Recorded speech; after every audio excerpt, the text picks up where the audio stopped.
lacrosse fans, and welcome back to the Toronto Rock Athletic Centre in Oakville, Ontario for continuing coverage of the Arena Lacrosse League playoffs. Our second quarterfinal matchup has the 5th seed, Six Nations Snipers, up against last year's runner-up and 4th seed, the Paris Riverwolves. I'm Lance Wynn, working alongside my partner Blair Campbell in cooperation, of course, with JVI Productions. Glad to have you joining us. And Blair, when we look at these two teams, they've met 3 times this season. Paris has won 2 of them, but each game has been decided by just 1 goal. What do you think we can expect to see here tonight? Well, it's funny, talking with Coach Jamie Dubrick before the game, he indicated to me that the biggest thing they had to have for their keys is their goaltending. Their goaltending has to step up. He's got to be consistent. The other thing that they both said is 60 minutes, full 60. You can't have that letdown, as we saw in the game before. What happened? A little letdown by Peterborough. And anyway, and the last but not least is they got to stay out of the penalty box. 5-on-5, they feel they can beat anybody. Get a man down, they figure they're going to get hurt. I think that's a very common theme. The same came from Darcy Palace and his coaching staff of the nation. Certainly discipline is going to be key. Yep. You have to let a lot of those things go and play on. Starting goalies for today's game. For the Snipers, it's going to be Jake Lazor. He'll get the start. He has a 4-3 record, comes in with a 10.69 goals against average. And at the other end, it's going to be Nolan Clayton, the veteran. He'll be between the pipes for the Riverwolves. He's got a 4-4 record and a 12.70 goals against average, as we see our teams heading out onto the carpet. And Blair, just to recap, a outstanding game between the Steelhawks earlier on, winning. They now advance to the Final Four. And as we said during the broadcast, the biggest thing of that, one big thing about lacrosse is ebbs and flows. And as you know, it's basically any sport. You got your low points, you got your high points. You got to keep your low points to a minimum and take advantage of your high points when you can. And I'll tell you what, Whitby certainly did that. Peterborough came back from a great run, down 4-1, going up 7-4 or 7-5. And, man, all of a sudden, it's like talking with Gavin Proud after the game, and he said to me, they just stopped running for a period of time, and all of a sudden they started again.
So as we get set to go, head coaches for the nation in his first season, it's Darcy Palace. His assistants are Vince Longboat, Nick Skye, and Kyle Jamieson.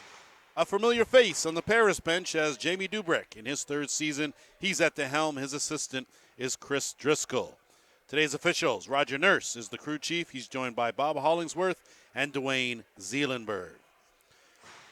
So Blair, now that we've got the pleasantries out of the way, set for action here, of course, the first Final Four pairing is set with the Whitby Steelhawks and the St. Catharines Shockwave.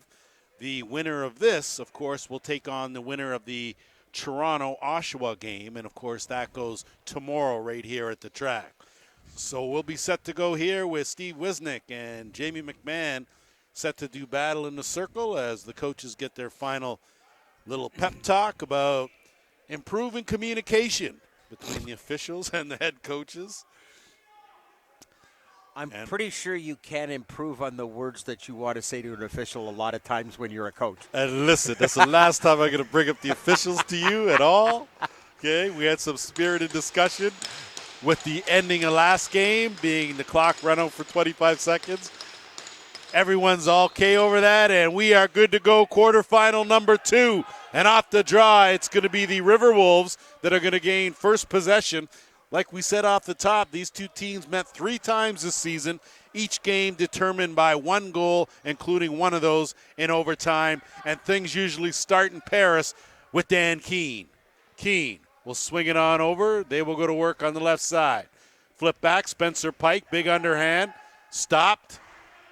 And an interference call there and a late cross check. We'll give the ball to Paris. Fresh clock.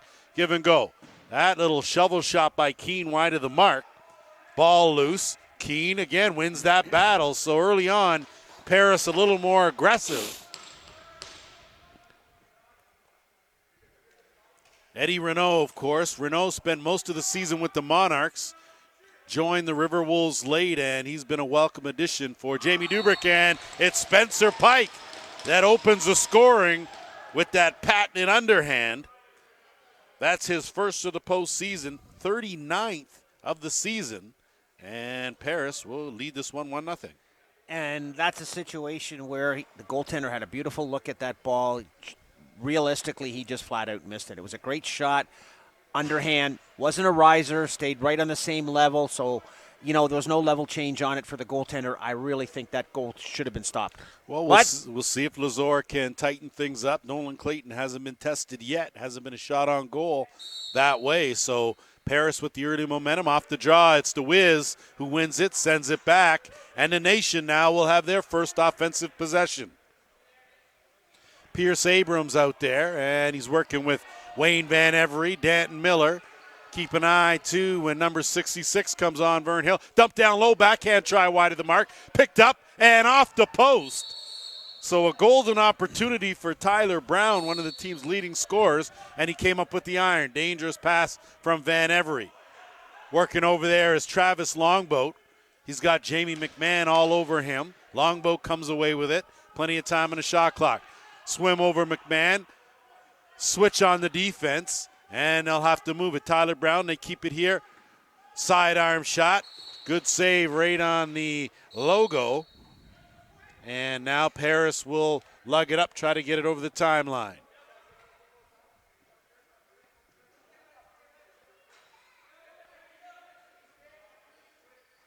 Renault trying to create some space.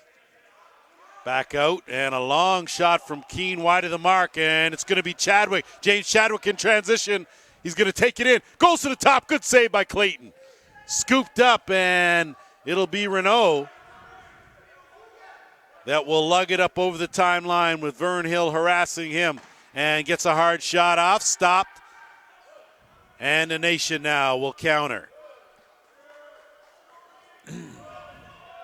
McLaughlin will dump it off. Brett Longbow looking down low. They swing it back out. Danton Miller loads. Good save by Nolan Clayton. Rebound picked up by the Orange. Ian Martin will bring it back out and kick it over to Danton Miller. Miller one-on-one. Skip pass goes right side. They keep it on the right. Martin spins off one defender, gets another. 15 on the shot clock. Loses it momentarily. Gets it back. That shot over the head wide of the mark. Van Every is going to throw it off the defender, get it back again. 5 on the shot clock. Going to have to hurry. Throws it off Clayton's back. Picked up by Longboat. Tosses it out front in the back of the net. So Lyle Hill on the end of that pass play. His first of the postseason. First of the season overall, and we're all tied at 1. And there was a lot of one-handed, underhand, sidearm passes that went on right there. And when your guys are allowed to do that, things are going to happen offensively for you. That's just a breakdown defensively. You should never allow 3 or 4 one-handed underhand passes. Not that close to your crease anyways. I hear you. That's a lot of internal passing from very close angle. And off the draw, again, it's the Wiz. So 1 for 2. Jamie McMahon was good, but a good job of splitting that D going harm was Brock Farmer. Still has it. And they'll kick it back out and reset the offense. Nation appear to have settled a bit. Van Every's going to curl around, dumps it, good skip pass. Longboat, good hesitation, bounce shot. So Travis Longboat with a rock me Amadeus. He's on the scoreboard. It's 2-1 Nation. Great move by Van Avery, making the fake to go back to his backhand and then come back around, and Longboat off the crease, and just there's no way he stepped by that guy. There's no way that the defender could get to him. Well, you look at those goals in tight, right, Blair? You really put the goalie he's at your mercy when you're talking about the caliber that these guys bring to the table. Off the draw, it's the whiz again. So keep that running count. 3-1 right now, and it's going to be Mike McLaughlin that lugs it over. Chadwick goes hard, trips over the carpet, bounces off, and knocks one away. It's scooped up, and here come the Riverwolves. It's Rob King. Big long strides, runs into a defender, waits for some help. And now the offense will go to work here. Curling around is Renault. I'm going to have to find out for you who's wearing number 28 for the Riverwolves, as I don't have him listed on my lineup. And it'll get moved up by the Nation. Looks like my apologies. It's Cole Spear.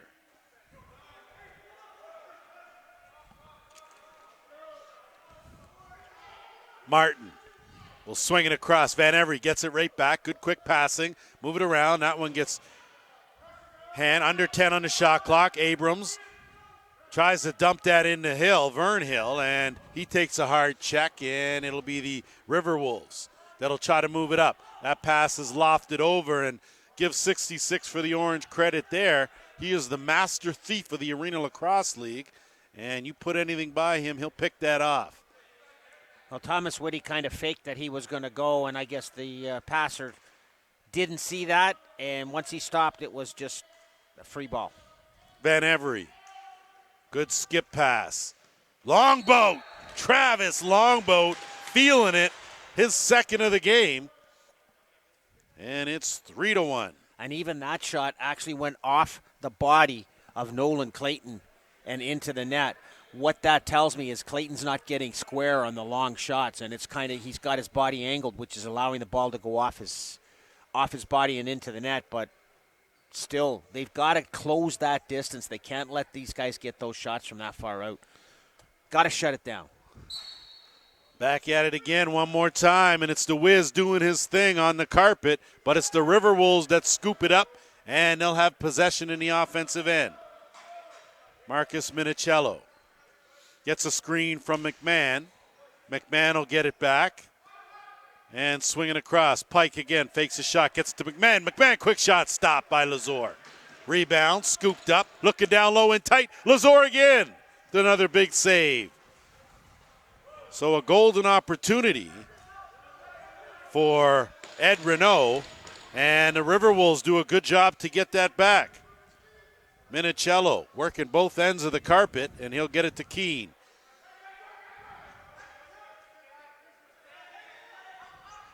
Big shot goes off a defender, and off to the races, and it is a foot race. Justin Martin, he'll peel out. Got Renault on him, beats him off the post. And loose. Good job by Drake Smith. I was just about to say, haven't seen him out there yet. And a nice pass up the middle on the run is Albicus.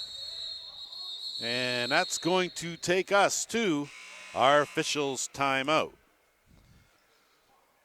So, Blair, when we look in comparison with this game and the previous game, what would you say?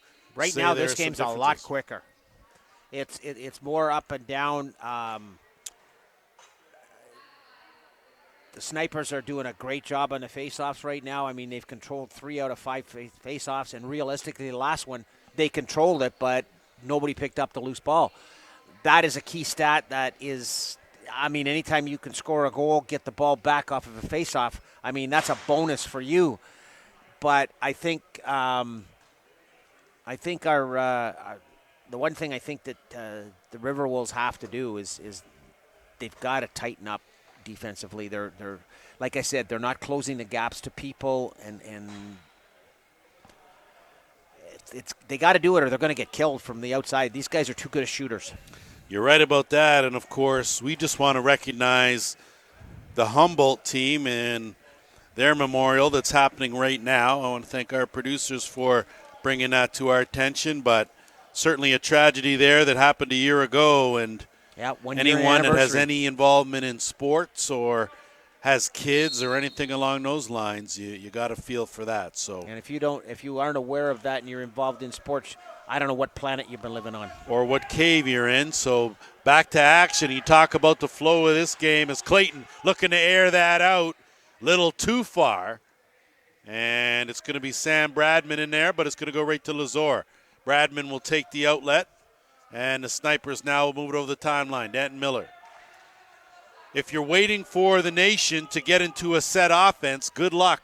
They have a motion offense on the give and go. Falling down. Good save by Clayton. Rebound picked up and sent back out. Fresh clock. Van Every. They do a lot of things on flow, a lot of things on natural ability. And a penalty coming up as Van Every drew it. Good save by Clayton. Ball loose in the slot, and we'll have our first penalty call of the game. You said it yourself just a second ago about Six Nations and their movement, etc. What have you and I talked about?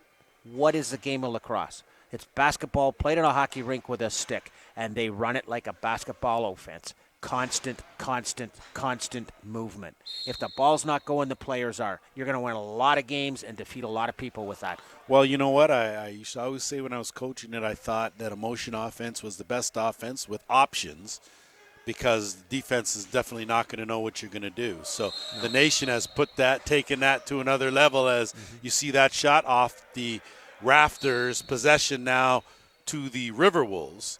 And those options occur because of the motion. And that's the thing. It's a motion offense, meaning everyone should be moving all the time. Yeah. Pike now will send it back up to Brett Albicus, the transition specialist for the Riverwolves, and he'll work some clock here. The one thing that helps with that, too, is having people that can catch the ball on the move and get rid of it on the move. Well, I think it comes down to your tools, right? If good job working in tight by Matt Lee. But he runs into good defense, and now the Nation will set things up with 1:05 to go in the power play. A good slide defense, which allowed the defender to come back so that he wasn't – they're giving the guys help. Van Every off the post with that underhand. That will go the length of the carpet and get back up for a reset. Josh Miller working on the right side. Swung back over out there, Tyler Brown. That shot by Ian Martin. Stopped. Good job to pick up that rebound and dump it behind the net, sizing things up and kicking it back out. And they'll look to work it around the horn. Looking for the cutter. Good hit late. No reset. And again, another quick stick from point blank. Stopped by Clayton. Clayton now will move it up and look to outlet. And it's a good one to Albicus. 10 seconds to go in the penalty. Dan Keene. Keene, of course, comes in here, one of the team's leading scorers.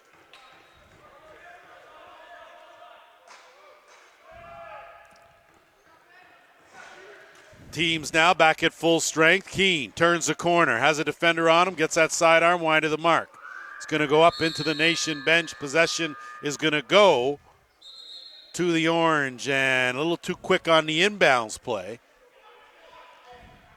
It can't go from inside your bench to the offensive side of center without anyone knowing where the ball is. But a good try anyway. Danton Miller will swing it around. They'll start it on the right side. Good kick, and it's Brett Longboat wide of the mark. And if I get Brett Longboat's name wrong, that'll be it.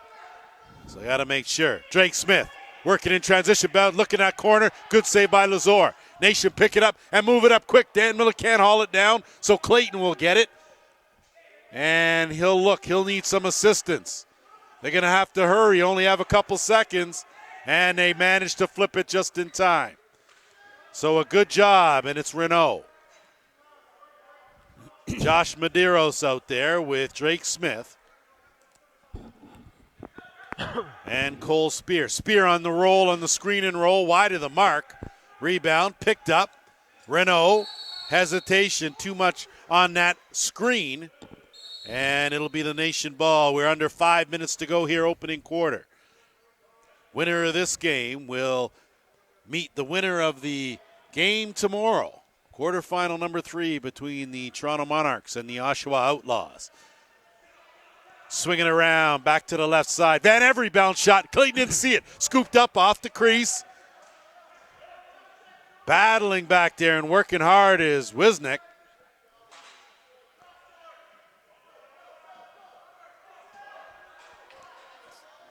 Sorry, that's not Wisnik. Yes, that is Wisnik there.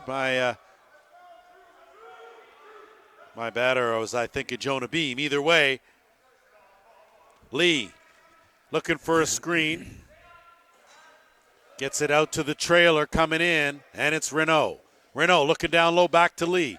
Lee tried to pick it up off the crease, but Lazor took that away. We're at the 4-minute mark, and here comes Chadwick. Chadwick with numbers, 3-on-2 snipers. Dumps it down low. Farmer, wrong stick side. Should have switched hands, young man. Either way, possession now will get picked up by the Riverwolves. They'll loft it. It's intercepted by Longboat. Brent Longboat will curl out, and they'll get another fresh clock on offense. Chadwick.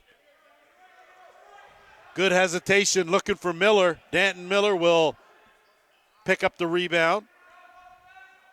Good job turning the corner. The flip backhand try gets thwarted by Travis Longboat. Brett Longboat tees it up, sidearm. Clayton there. Rebound, Travis Longboat. Good shoulder save by Nolan Clayton. And the Riverwolves dodge another bullet with 3:15 to go here, opening quarter.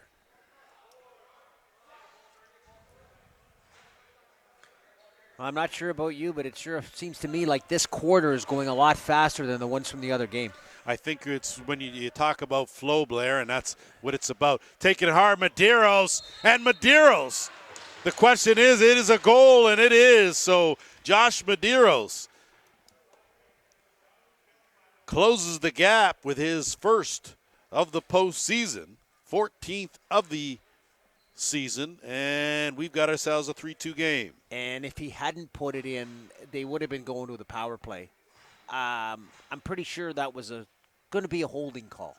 Well, in most places here in Canada, that you could get charged for what that was. But either way, goal nullifies it, and we're set to go back in the circle with McMahon and Wisnik.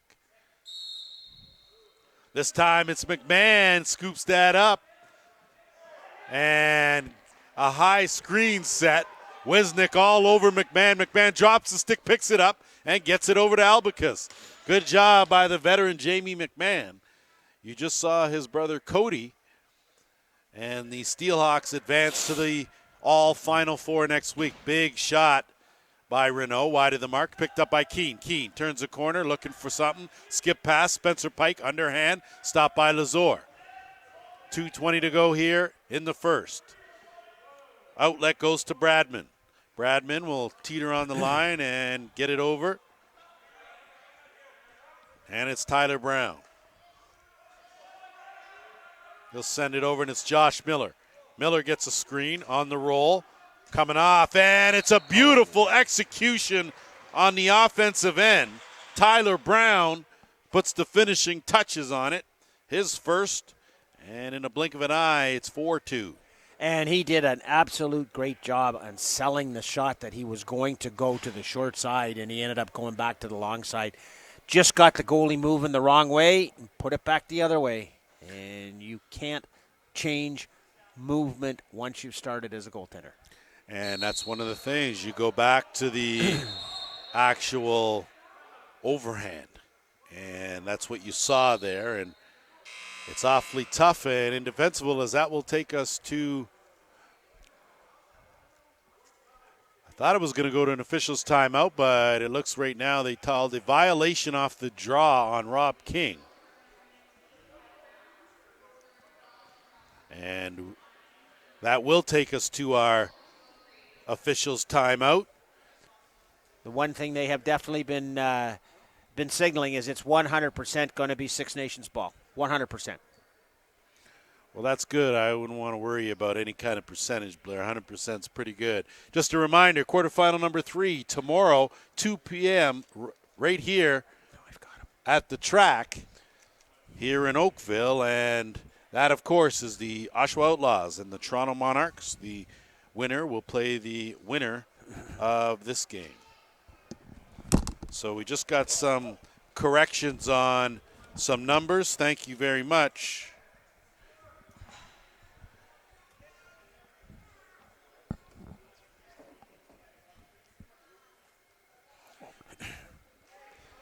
So just needed some clarification. Fortunately, we got our president here to bail me out when needed. President Steno? He's a little of everything, I'll tell you that. He's a little of everything and a lot of everything. So hey, I got him laughing. Look at that. I know, I tell you. One minute he's, one minute the head's all red, next minute he's okay. Great stenographer. That's all right. We'll take care of him. He takes awesome notes. You're right. Live action here as that caroms off the boards, and here come the Riverwolves with numbers 3-on-1. And a dump off, and you can tell when the defenders are running the offense. I was going to say, just Travis gave that to the wrong guy. Just a wee little bit shaky there, to say the least. No offense to Drew Quinlan, of course, who's one heck of a fastball player, I'm told. And guess who they left down there all by himself with the ball? Well, hey, you know what? I'm sure the kid can hit a rise ball. As far as putting it in the net, we'll have to see. Keene dumps it off. And Spear not able to get it cleanly, and it'll be Vern Hill. Maybe better off using a lacrosse stick as a bat and swinging at it. Kid can hit. Dump down low. James Chadwick diving. So a good feed from Hill to Chadwick, but here in transition is Albicus. 1-on-1, and he'll pull things up now. Numbers working in his favor, looking for the trailer in Brandon Porga. Ball loose, under a minute to go here in the first quarter. Albicus making contact. The battle continues now here on the half boards in the neutral zone. Look like a bit of a high stick up underneath the mask there of Wayne Van Every, and either way, play continues. 35 seconds to go. Drake Smith will curl around, get a screen. He goes to the sidearm. Good stop by Lazor. Picked up and flipped out. And here comes Justin Martin. Martin doesn't have numbers. He'll wait. Sniffing the back door. No, Abrams cuts through. He's not open, and they'll get it back to the top here and set things up. 10 seconds left in the quarter. Late man coming out is Martin. Ian Martin will take it, and they call the push-off there with 5.9 seconds to go.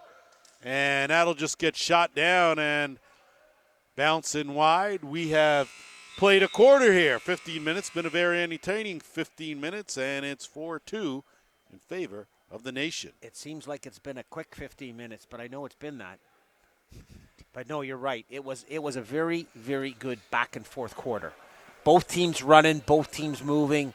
I think the difference in the game right now is the Six Nations offense where, as we said, they're getting that motion offense going, which is turning the defense, getting the defense moving.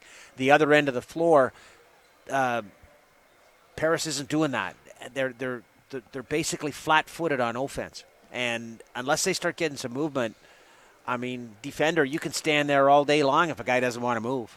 Well, you're right. You look at the number of shots that the nation have had and where they've taken those shots, yeah. And they've all been inside that dotted line pretty much. On the flip side, you look at Paris, and like you said, it's a very deliberate set offense. But again, without all that movement, A, the defense doesn't have to work nearly as hard, and B, you don't necessarily create the same opportunities that the motion does down at the other end. And basically, that in that end, in the sniper's end, defensively, they realistically only have to worry about like Pike and Keene, because every time, if you watch, and if our listeners will watch, every time they get down the floor, the ball either goes to one of those two guys to start their offense. And that's pretty easy to defend against. Well, usually the offense for the Riverwolves will definitely go through Keene That's pretty customary, and understandably so. When you look at his numbers, he finished the regular season with 62 points, 32 of those goals. So he can certainly put the ball in the net. And you look at Pike had 38 assists and 59 points. So, who's he feeding? you're right. Again, when It's you not rocket science. No, you're absolutely right. You look at the numbers, see who the guys are, the key guys, and those are the guys that you key on, and that's vital that way. Mm-hmm. So ready to get going here for the second quarter action. I think we're just about pretty even on the faceoffs at this point in time too. So just see who keeps going. We'll see if the Wiz can keep his streak alive. Him and McMahon now going at it again. The Wiz is the guy as he comes away with it cleanly. Good job by Bradman to knock down that short hop, and they'll move it up right on the attack. Mike McLaughlin will swing it over, and everyone will get a touch immediately as Van Every now was looking for Josh Miller, and instead the Riverwolves with a clean-cut breakaway. Minicello. So Marcus Minicello in transition takes advantage of a mental lapse by the Snipers, and it's a 4-3 game. I think there's one guy with his helmet and gloves off on the bench like right there and for the Snipers, and I think he's pretty upset in the aspect that he thought he got hacked pretty good as he was trying to make the pass. Hey, you know what? You play the whistle. That's what you're taught. Wiz one more time. Didn't get possession, but did get the win, and right off the bat, it's Minicello again. Gets it over to Medeiros, but a good save by Lazor, and Vern Hill now with a catch right over the shoulder. Gets it to Van Every. Van Every, swim move, avoids that high stick. He's chased, flips it back down. Looking for a cutter, and Travis Longbow, beauty spin, can't go anywhere, has Rob King all over him, and that's a handful. Van Every shot, rebound picked up, Longboat. So Travis Longboat feeling the flow here with his third goal of this game, and it's a 5-3 Nation lead. It's one thing to be able to move your stick from one side of your body to the other when you're in midair. It's another thing to be able to move your body from one side to the other, and that's exactly what Longboat did. Not only did he have his stick going one way, his body's going left, his stick's going right, and then the next thing you know, his stick's going left and his body's going right, and it's in the net. And that's a lot of left and right going, and you're absolutely right, 100%, Blair. And that's exactly what Nolan Clayton was thinking as he turned to see it go in the back of the net. Under 14 minutes to go here, and it's Spencer Pike. Pike gets a screen from Renault. Renault, big sidearm blast from Pike. That finds the mark. So Spencer Pike, with his second of the game, comes at a very opportune time, and the lead is cut now to 5-3. And again, as we've talked before, why are the goalies standing back? That shot is 45 feet out, and a goalie is on a goal line. It goes off his shin pads. Where else can it go but in the net? When a guy's winding up, once you see that stick coming forward, you got to step out and get square to that thing. You can't stand in the net and take that shot. Again, it's flipped up right into the stick of Minicello, who has been all over the place here in this opening half, as he'll get it and loft it out to Medeiros. Josh Medeiros working one-on-one. Good hesitation move, dives, and good save by Lazor. And the bounce pass will go up to Vern Hill. He'll corral that off the carpet.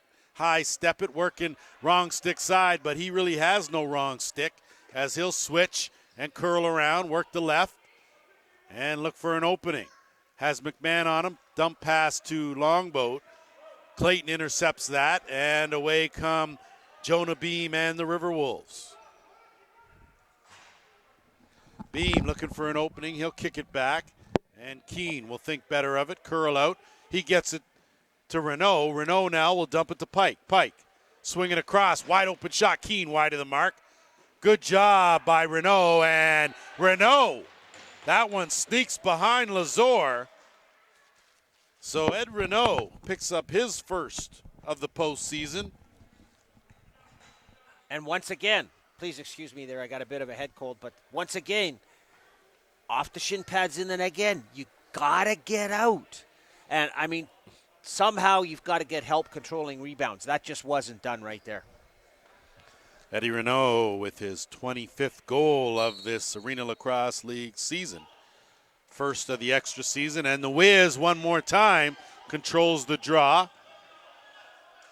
And it'll get flipped back to Brock Farmer. I apologize for getting Sam Bradman and Brock Farmer mixed up. But we got that clarified. Ian Martin goes hard to the net. Tried to go far side. Clayton stopped that. Rebound, loose in the corner. Riverwolves have it, but Josh Miller doing a good job of pinning it in there. And it's fished out by the Riverwolves, but it's an 8-second count. Possession will go to the Orange. We're at the 12-minute mark. McLaughlin will swing it around to Van Every. Van Every will interchange. He'll curl top.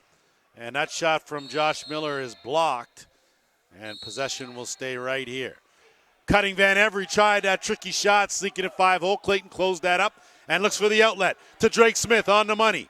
Smith with a quick shot. So Drake Smith picks the far corner. He's on the board with his first of the postseason. And we're all tied. And a great read from the goaltender on that fast break. I've got it 6-5. I do. It is 6-5. I apologize again. My counter's a little shaky, so I appreciate you backing me up. I'd make a comment about your. Oh, I know you would. I know alone. Because I'm a nice guy. I left the head cold thing alone. You better leave that alone. Okay, I got more on you. The Wiz again, 2-on-1 here. Wisnick has it go off the defender and off the netting, and that will stay right here. Official Dwayne Zeelenberg all over that. Dwayne. Good call. And now they'll set things up. Van Every, the head of steam, looking to swim. Good flip down low and a beauty finish. So we got it to Danton Miller. Danton Miller, stick handling in a closet, managed to slide that by Clayton. And we're now tied 6-6. And that's the second time that Miller's had that exact same play on the crease. He had one on the first or second possession in the first quarter. That time he was able to finish. The last time he ended up missing the net. But you know what? There's no way, and especially a man that's that big, should be able to do this. Off the draw again, it's the Wiz in there fighting hard, and had a chance to speak with him after last week's game, and he was a bit of a target. And I said to him, when you win a lot of draws like that, Vern Hill on the roll. Vern Hill right off the face mask of Clayton. And Farmer picks up the rebound. Chadwick, though, fearlessly, but it's the Riverwolves now. Going hard to the net, Drew Quinlan. Quinlan! So not only can the kid play some fastball, he can put it in the back of the net. That's his first of the playoffs, 7-6 Riverwolves. And apparently he can run. That he can. That he definitely can. Just about like a gazelle, because he opened the distance between him and the defender real quick. Like 2 strides, he was out of it. Was lucky enough to have a chance to chat with Drew's parents before the game, and they were pretty thrilled to be here to see him. Dad sporting his softball attire, and as a resident fastball guy, he's appreciated certainly by myself, as that ball's loose. Battling for it over there was Thomas Whitty, and it's Ian Martin now.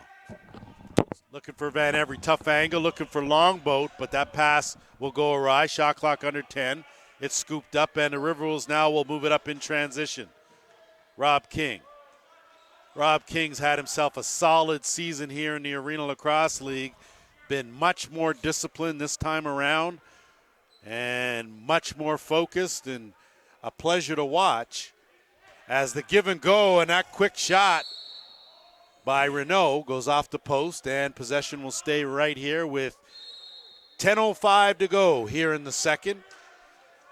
Stick around at halftime. We'll have the head coach of the St. Catharines Shockwave, and a diving play. Big save by Lazor.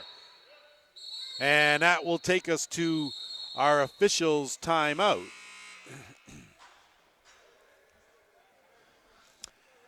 One of the things I noticed, and I just took my headset off and had a little chat with somebody down the side here. One of the things I noticed the snipers are doing, they're only putting 4 guys out on a face-off. So what they're doing is once the face-off whistle goes, they're sending a guy right out of the bench that's already 30 feet closer to the face-off. Now, unless I'm mistaken, that's not legal. But far be it from me not being a referee not to call it, but I'm just throwing it out there. They're taking advantage of a situation where the bench door is that much closer to the face-off circle. Well, I think what happens is, and I'm not disputing the fact that maybe a little early, I would say there really isn't a team of the 7 teams in this league that don't do it a little, but I think they assume the Wiz is going to win every draw, and that they're going to get possession, and that's going to lead to a fast break out the back, and that's their philosophy. So what you're trying to tell me is that it's your assumption that every team in this league cheats. No, it's my assumption that every they coach bend the rules a little bit. that every coach will take any little advantage they can in any situation to do it. And I'm sure, as a coach, you have done. That's right. Never. That's the same as the swearing and the whole. You're right. Never. You're right. I stand totally corrected. Totally. I've been known to put 7 guys on the floor, but that's beside the point. Listen, you better not be here tomorrow. You better go to church, okay? Straight up, all right? Because you're going to need some praying, okay? Swing that around. Underhand finds the mark. Little riser. So Josh Miller gets on the board, and we're tied again. Hey, there you go. Trust me, I will make that trip tomorrow, and I'll be praying for you. Listen, I always appreciate it. For our viewers out there, if you want to throw me an extra prayer, please do. A little extra never hurt. I'm willing to take it. Probably shuttle a bit on to Mr. Campbell, too, because Lord knows he can use it. I don't make me break out into a hymn here, okay? Because and McMahon does a good job that time to win the draw, and it'll be the Riverwolves now looking to counter. You got peeling out. So a good try by Minicello, and it's intercepted by 66. And he's got a man on him, Tricky. Going to have to do his work here, and he does. Switching hands twice, rolls, takes 2, and it'll be Clayton. So Vern Hill, think you flirted with a little too much fire there, young man, and ran into 2. Jonah Beam has a clear lane, goes to the far side, stopped by Lazor. Lazor will pick it up, and he's got a man wide open. And alone off the post, back and out. So Wenster Green with a great opportunity, but not able to beat the iron. I think we've seen more fast breaks in this game than we've seen all year. Definitely 2 transition teams as Pike gets a step. Tried to sneak that in short side. No reset. 10 on the clock. Keene has it.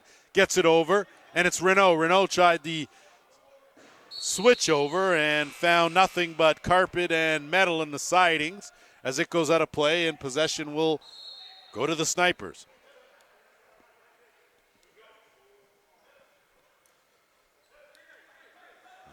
These 2 teams, both of them trying to earn a spot in next week's Final Four. Give and go. Travis Longboat couldn't corral that pass, and a good outlet pass to Daniel Wheeler. He'll lug it over the timeline. 8 minutes to go here, second quarter. Pike. And the first 2 guys out the door, Pike, and guess who? Keene, his shot wide of the mark. Rebound picked up by Hill. Hill now move it up. And he will stop, wait, and a beauty pass in tight to Van Every. But Clayton had that 5-hole closed, had the stick where it's supposed to be. And here come the Riverwolves and Porga. That was dumps a great it down. Move by Hill. He sold that too, because that spin back around let Van Avery get open in the middle. Renault dumps it back. Medeiros! What an underhand, and that might be one of the best underhands that I have seen, as Josh Medeiros works that top corner for his first of the postseason. And Medeiros Second. Medeiros made a great play there. He started with the underhand shot, and he made it look like he was going low, and the goalie came out and came down. And as he came down, he flipped the riser right up into the top corner, but he also used the defender as a great screen. So good heads-up play there, and again off the draw. And it's the Riverwolves now with possession. Good job by Thomas Whitty. Whitty now with Wisnik on him. Wisnik still hounding him, stays with him. Lost it momentarily. Matt Lee can't get it. And it's Farmer. His dump pass and heads up out of the bench as Quinlan was there to provide some interference.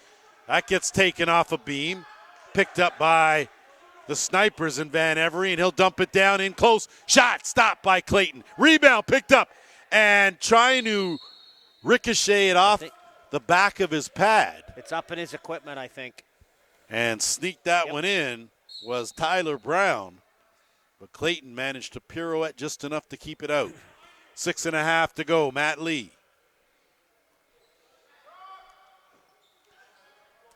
He'll work to Keene. Keene will curl around right side. Big shot blocked. So a good job there by Aston Jacobs. He does a lot of things for these snipers that don't show up on the stat sheet. And blocking shots is one of them. Excellent in transition as well. Ian Martin. Loft one. Far corner to Van Every. Van Every. Screen, curls, overhand. Stopped by Clayton. Rebound, picked up Van Every. Fresh clock. Swinging around, right side. Travis Longboat gets a screen. Good defense. McMahon on him. That flip to Brent Longboat. Corrals the rebound off the boards. Gets it back to Van Every. They dump it back down low. Not able to hold on to it. That pass lands right in the basket of Quinlan. Quinlan now will trot it deep into the offensive end and pull his way out. And they'll reset. Porga will swing it over Medeiros. Medeiros gets a screen. The flip back, Pike, he'll load it up. Skip pass, picked off by who else but 66. Lofts one up. Looking for Wenster Green, and it's Clayton that gets it, but touched in the crease as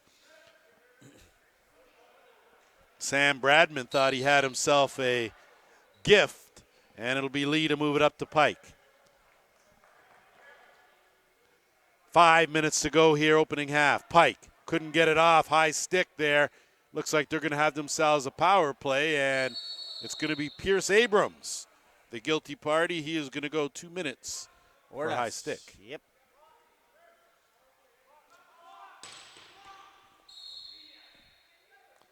So that's going to take us right to our officials' timeout.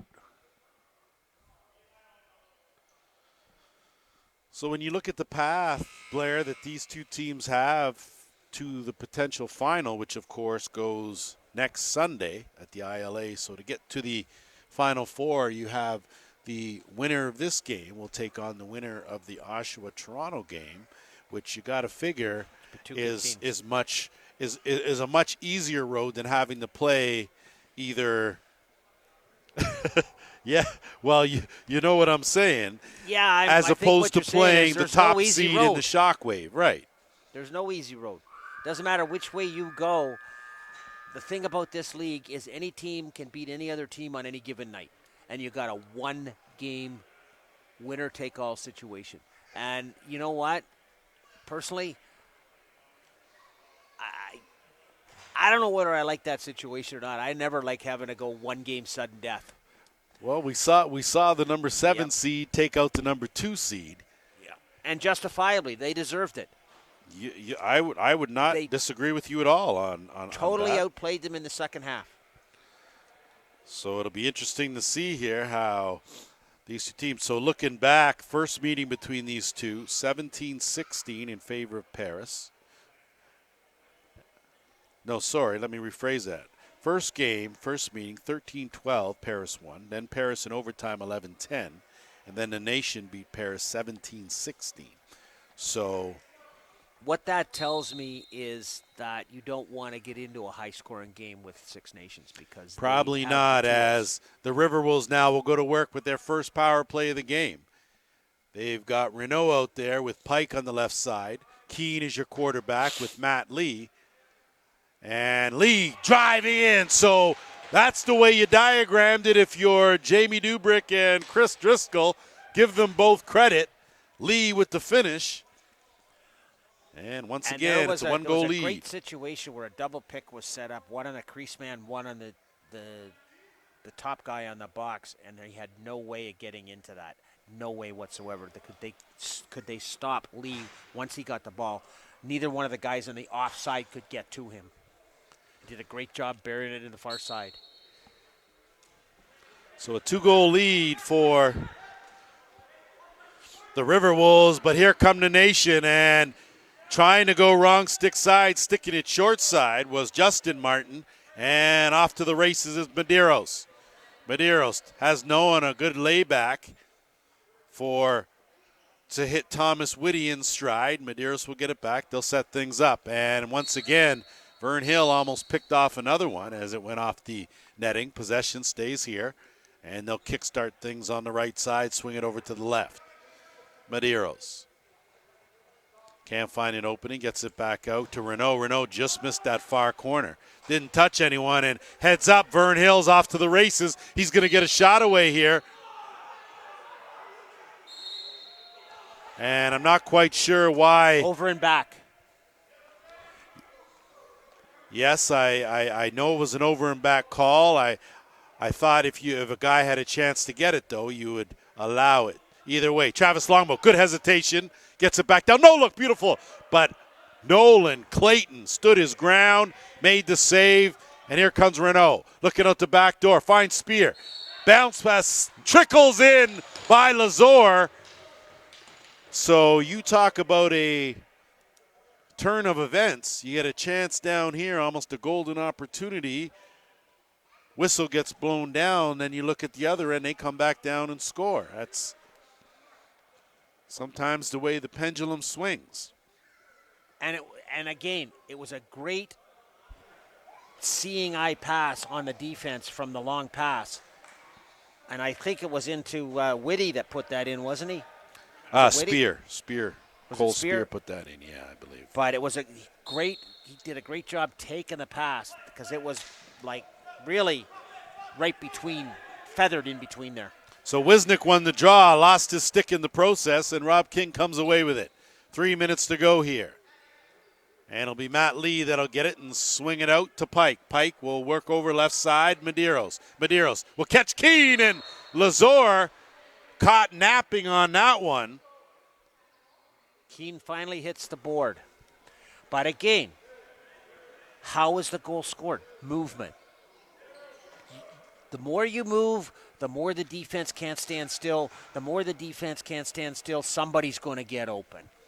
Dan Keene came in with 62 points, 32 of those goals, tack on another 33, first of the postseason. And these Riverwolves now on a bit of a run. And if you're Darcy Palace, not getting the goaltending we've seen from Lazor off the draw. Farmer, he's going to take a big shot right at Clayton. That's stopped. And looking to counter, but didn't come up with it cleanly, was Hunter Angus. And now Farmer is battling in there, and possession will go to Paris with 2.5 to go. Beam. Quick pass. They dump it down low and tight. Big shot. Good save by Lazor on Spear, and it goes right back up the other way. Wenster Green can't find the far corner. And the Riverwolves now will go end to end. Albicus. He'll trot it over the timeline, and they'll be a little more deliberate getting it over to Keene. Keene, Pike. Renault had some room. Shot stopped by Lazor. And the rebound picked up, so a good job there by Renault. Pike can't handle that pass. Ball loose behind the net. Lazor fishing for it. Matt Lee in there. And it's Austin Jacobs that comes away with it, and we're going to have a slashing call on the play. I think it's on the goaltender.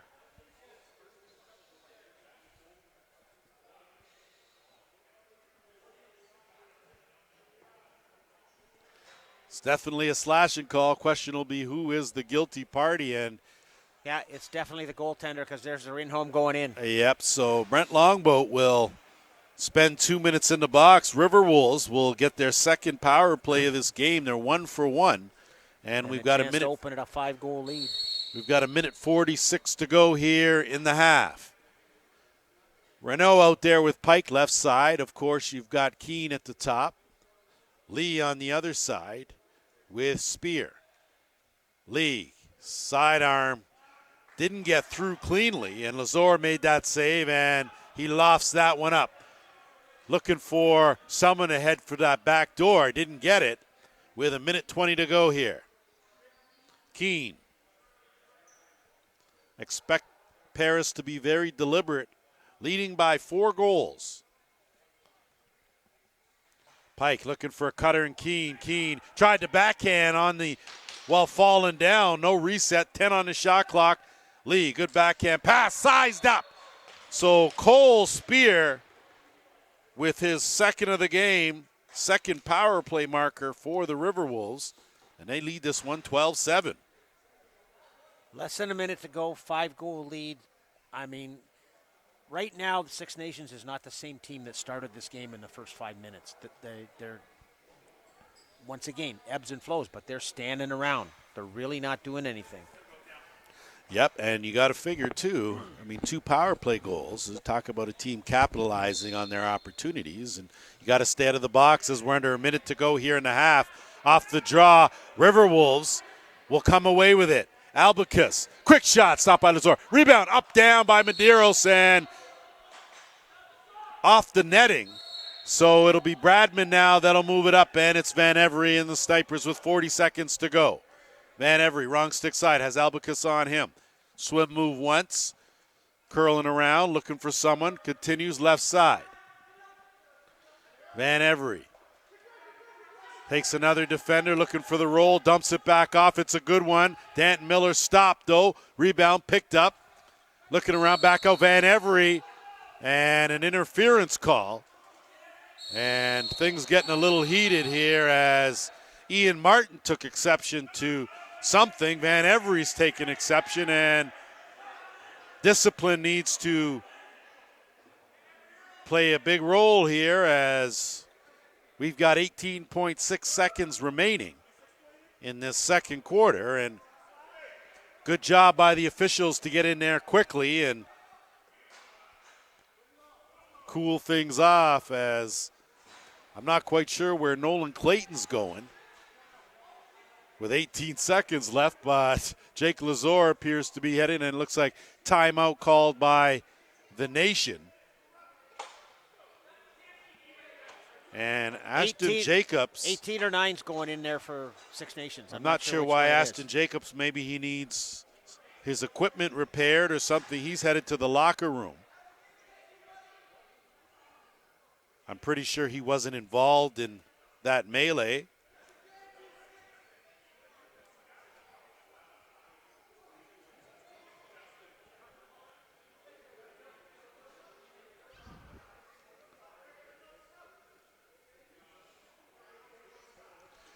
So the Snipers are going to try to be very deliberate here, as I'm not sure. I don't see anyone heading into the box. Van Avery's in there. Oh, so Van Every's in there, and that's a trade-off. If I'm Paris, I'll take that trade-off all night day. long. You got that right, as I can't quite see who that is for Paris. I think it's Thomas Whitty. I think. I'm not sure if it's Whitty or if it's. I think it's 26. Okay. And as I say, all night long, I'll take that trade-off. Anytime I can get Van Every in the box for 2 minutes and he's not on the floor, that's a bonus to me. Yeah, I'm not sure if it's 26 or Hunter Angus 25. Either way, we'll clarify that. As a reminder, stick around. We've got the head coach of the Shockwave will be joining me at halftime. So 18.6 seconds to go. Snipers with possession. Ian Martin. And we'll see what Darcy Palace has drawn up here. A goal would be big for the Snipers, as Jacobs did just need some equipment adjusting, and he's set to get back on the bench. but he's going to have to wait for another stoppage as we're good to go here. Martin looking for someone popping out. Wide open is Miller. Miller, big shot. Stopped. Looking to corral the rebound. 10 on the game clock. Gets knocked all the way the length of the carpet. And that's a possession. But the problem is, I think they're going to have to stop it here because it was a Riverwolf that knocked it down over the timeline, not a sniper. And that's what Six Nations is arguing about. And they're correct. I would agree. It was certainly a defender that shot the ball down, not an errant pass. It was Quinlan that I think knocked the ball down the floor. So really it should be Nation ball. And maybe a couple more seconds on the game clock. I don't think they ran the clock. I'm not 100% sure. I stand to be corrected. Well, we'll see what the crew in stripes will do with this one here, as certainly been no shortage of decisions to make in our first game. They're going to a face-off. That's well as this one, and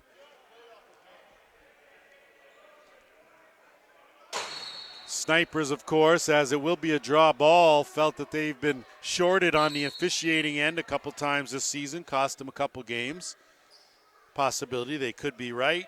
Unfortunately, human error is just part of the equation, and that's the way things go. And the situation is, on top of that, if one referee saw it one way and one referee saw it the other way, indecision, take the face off the center. And that's exactly what they did, and with 7.2 seconds, it'll be Wiz and McMahon one more time. Wiz cleanly takes a couple of bumps. Quinlan out there doing the do, and that will do it as we played 30. 12-7. Riverwolves lead this one. We will be back with the head coach of the Shockwave after a break.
Welcome back, all our viewers, and I'd like to welcome, of course, the head coach and GM of the First Place St. Catherine Shockwave, Ron Mouser-Henry. Thanks for joining me, Ron, and I want to get right to it because you guys have a bye after finishing with the best record in the regular season. Now tell me, do you think the bye helps or does the bye hurt? You know what? We got a couple of nagging injuries with the guys, so yes, that does help a little bit. But on the other end, you lose that edge, playing every week. You get a week off. Some of the guys that are healthy, it might take its little toll. So it might take a period or a quarter or two to get our legs back under us. But like I say, it's good. I got a couple of guys that are ready to go that had a little nagging injuries, so this is going to help them out. Outstanding. So tell me something a little bit. When we talk about your team, last 2 years, a bit of a learning curve, and you seem to retool this year. Mm-hmm. So what was the game plan from the off season coming into this season? Like I say, we had Roger and Clancy helping me, and like I say, we went a little more athleticism, a little bit more size and speed, and like I say, I think it paid off in the long run right now. But like I say, anybody's game next weekend. Like I say, Whitby, they got some youth, they got some legs too. That's who we're playing. So like I say, I think over last year's team, this year's team, I think our speed and size will help. I think for sure, because that was going to bring me to my next question. Clearly, you're matched up with a Whitby team, despite them finishing in the bottom of the standings, as you saw today, with the parity in this league, anyone can beat anyone on any given day. Yes. Whitby, they did win it last year.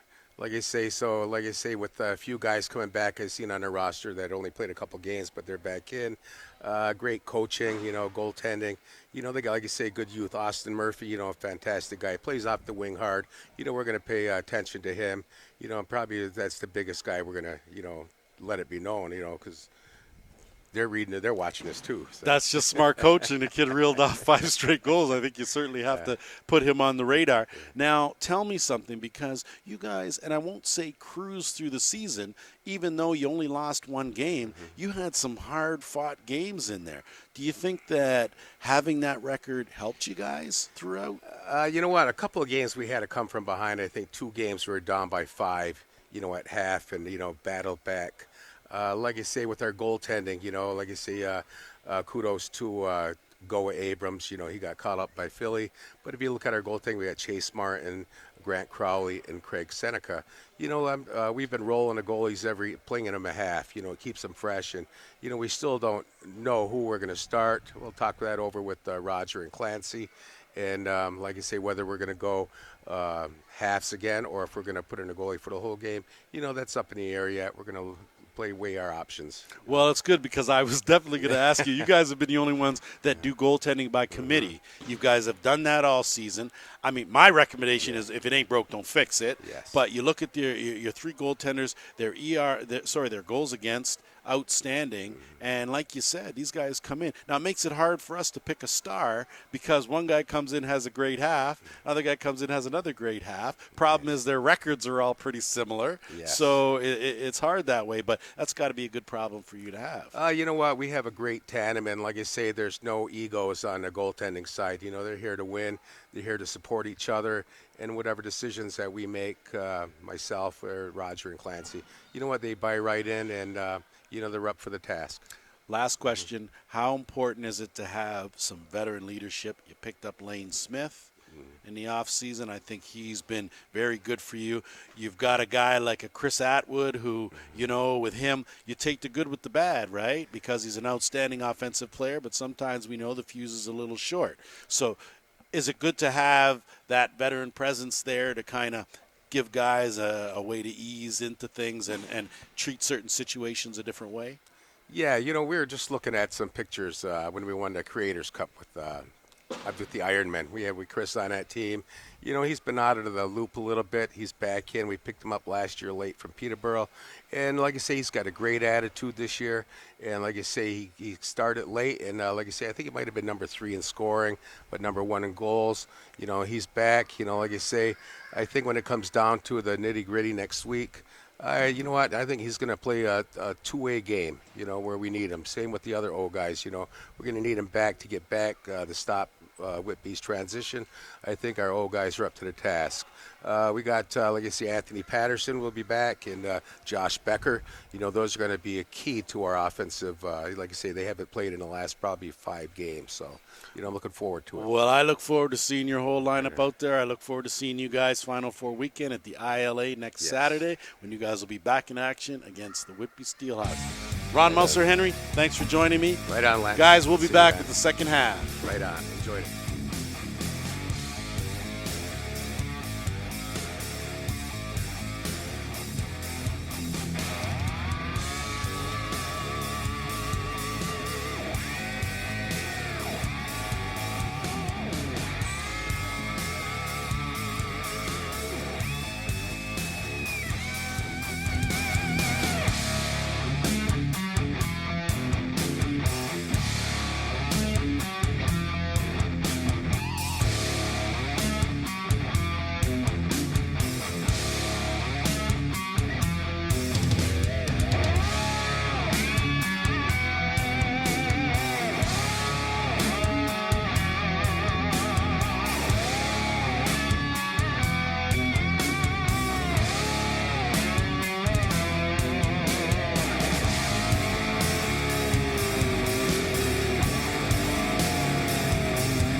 Welcome back as we get set for third quarter action.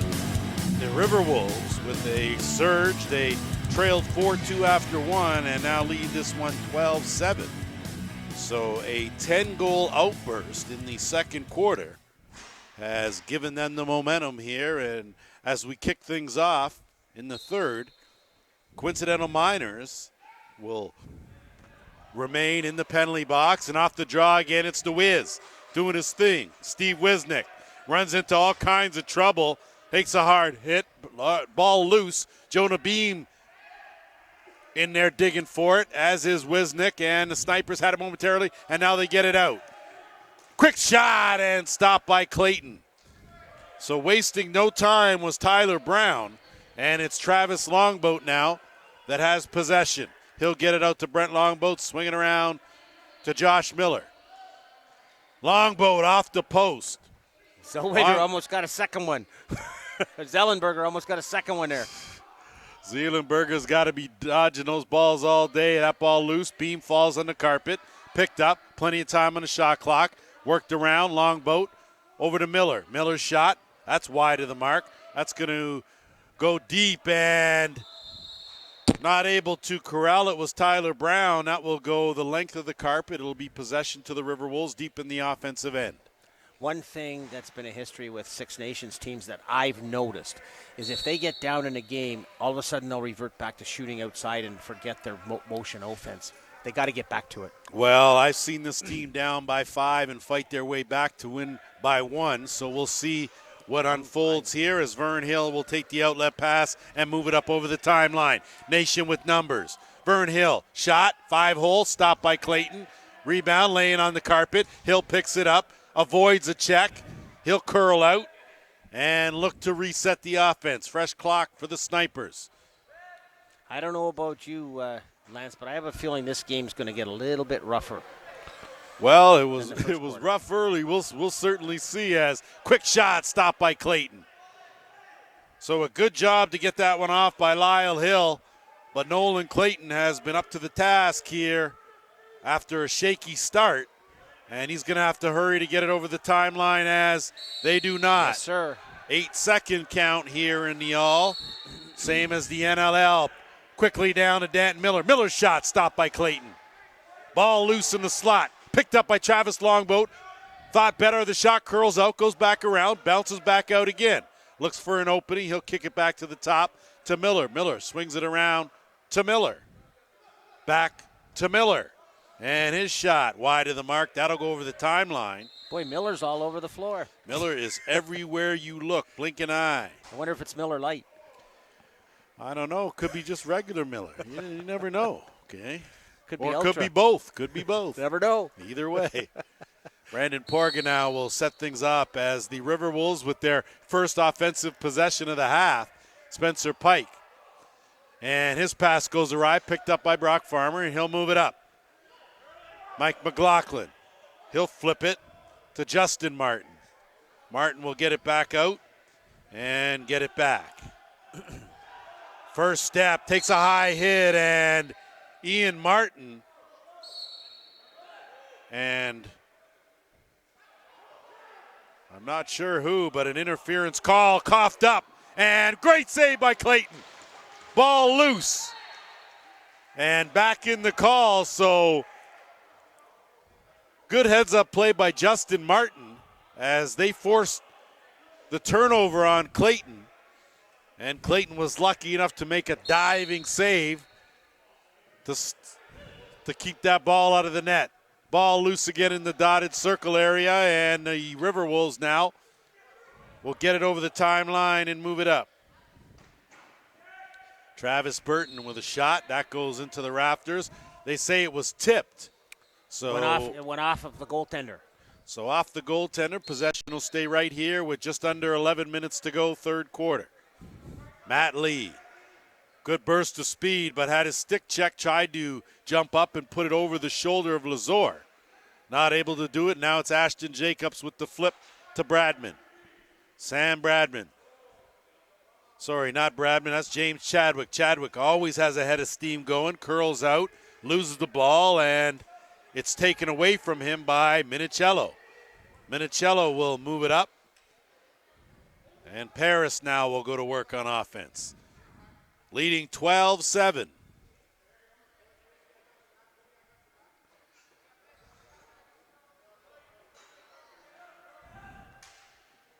That's going to be a high sticking call there as heads up play as Lazor got faked out by Cole Spear.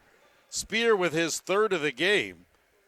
And it's 13-7 Riverwolves. And there was a delayed minor coming up for the high stick in the corner. There very possibly could have been another one right in front of the net on Spear himself. But he did a great job of not panicking, took his time, brought the ball back down, reset, and put it by him on the short side. So the Nation got a lot of work to do here if they're going to claw their way back.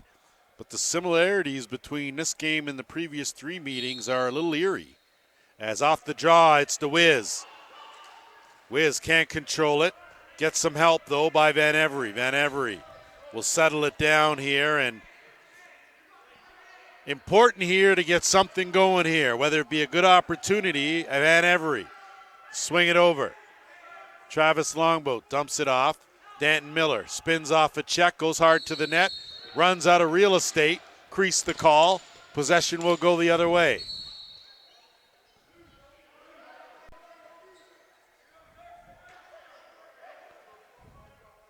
Tough bounce pass. Porga handled that nicely, took a hard hit, got it to Lee. Lee will swing it around. They go onto the left side, Pike. Pike, beautiful move as he forced two defenders to collide in McLaughlin and Chadwick. And buried the underhand. And we're going to have a goaltender change with that one, putting them up 7 goals. And I'm just watching. They're going to have to go with Dustin Hill now as Hill will relieve Jake Lazor. I'm watching James Chadwick take a long walk down off the bench. Well, I think unfortunately Chadwick bounced into his own man there. And I think that certainly didn't help. Nope. Medeiros, he had a head of steam. He'll curl out, wait for some help, and dump it off to Whitty. And a flip to Keene. Under 10 minutes to go here. Third quarter. Keene turns the corner. Diving! Dan Keene with the finish. And the Riverwolves are rolling on all cylinders. That was a goal that was basically made by the offensive, by Keene basically lulling the defender to sleep. He kind of started to run, slowed up, took a couple of strides, and then all of a sudden broke his stride again, and he was by him in a heartbeat. I kind of thought he might have got called for landing in the crease before the ball went in, but he got it by him. Good goal. Forever a backdoor official as Wisnick's dominated the draws, but unfortunately the Snipers are looking a little unraveled here. And I talked with head coach Darcy Pallas, and the issue was playing an entire 4 quarters. And he said that was the issue with his team here early on, as Jacobs will get it over the timeline with some good weaving, and he'll get it to Abrams. They'll work it to the top, and Miller, the trailer, gets it over, curling around. Big shot by Lyle Hill. But that 5-hole has not been there, and that's going to be our officials' timeout and checking in the crease. So it looks like Josh Miller is going to head to the box. And this might be a penalty to try to settle things down, because things are starting to look like they're going to get a little. And that could have been one that could have been, hey, don't do it again. But with the way things have gone, I think it's a good call. Settle things down, get things back on an even keel again. It's unfortunate that if they happen to score a goal off of it, but, something's got to be done, get some people back in the – uh-oh.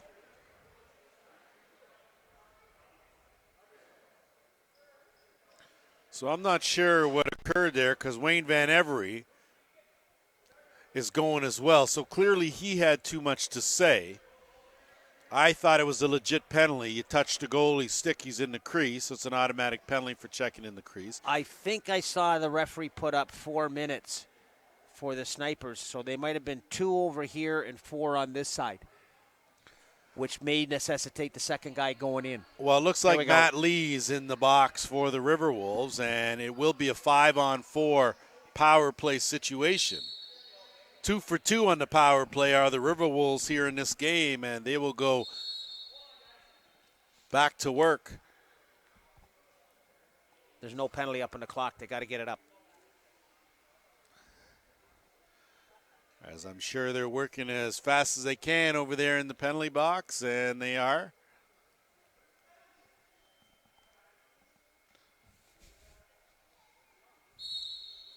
So Keene now will kick things off, and he's got Pike on that side with Eddie Renault. Over here on the right side, you've got Spear. And it's Keene now. Will slide over on the interchange. Porga, the other lefty over there. That shot goes wide. Rebound picked up, and Justin Martin now is going to try to get it over the timeline, and he does. Puts on the brakes, dumps it back down to Vern Hill. Vern Hill always in perpetual motion as he circles around looking to kill some clock. Good bounce pass. Brent Longboat stopped by Nolan Clayton, who has just seemed to get better and better here as this game has gone on. Clayton's one of those goalies, if he gets on a hot streak, he's going to be hard to beat, and it looks like he's getting on it now. Around the horn it goes. Josh Medeiros will quarterback this set here on the power play. As it gets kicked back out, 5 on the shot clock, underhand, stopped by Hill. And Wenster Green now will loft one up and over the timeline to Ian Martin. Martin go to work, has his stick taken right out of his hand, and the Riverwolves will counter the other way. Travis Burton will flip, he'll retreat. And Keene will get it over to Spear.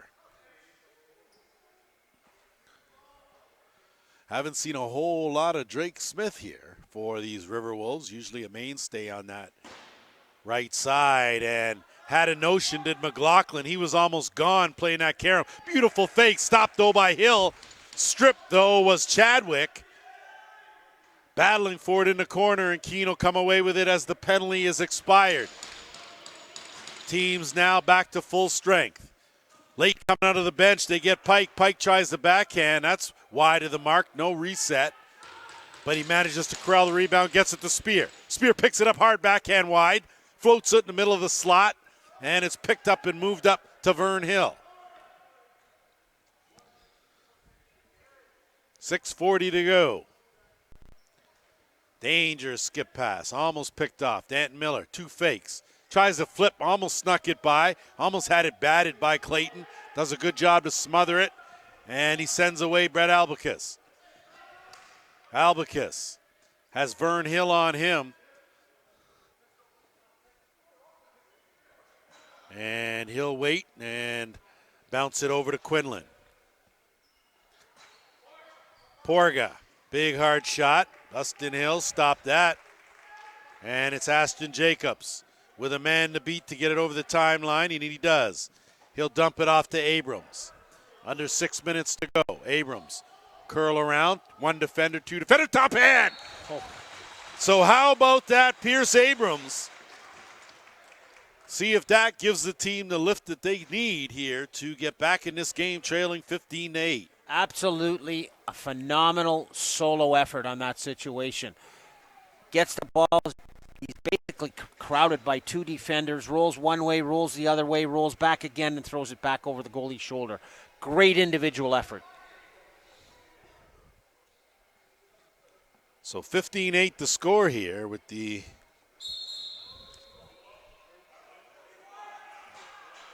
Snipers now looking for something to add to that. Going to have to put together more than just one in a row. They're going to get back into this game here. Plenty of time, though, as we are in the third quarter, and it's Van Every, half boards. Kick it off, sidearm. Clayton slid over, made a good save there. Has to send the outlet, and they're going to have to hurry, and they do. So a good job to get it over the timeline by Jonah Beam. And the Riverwolves now will set things up with Matt Lee. Lee, got to keep an eye out. Great speed, gets double teamed, and they force it out of his stick.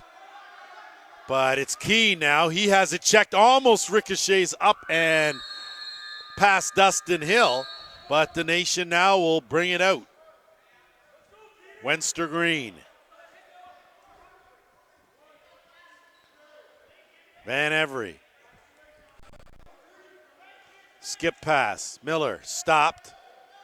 Stopped, smothered, and outlet by Clayton. And we're going to have ourselves another illegal cross-checking call, and it's going to be the Snipers that will go on the power play.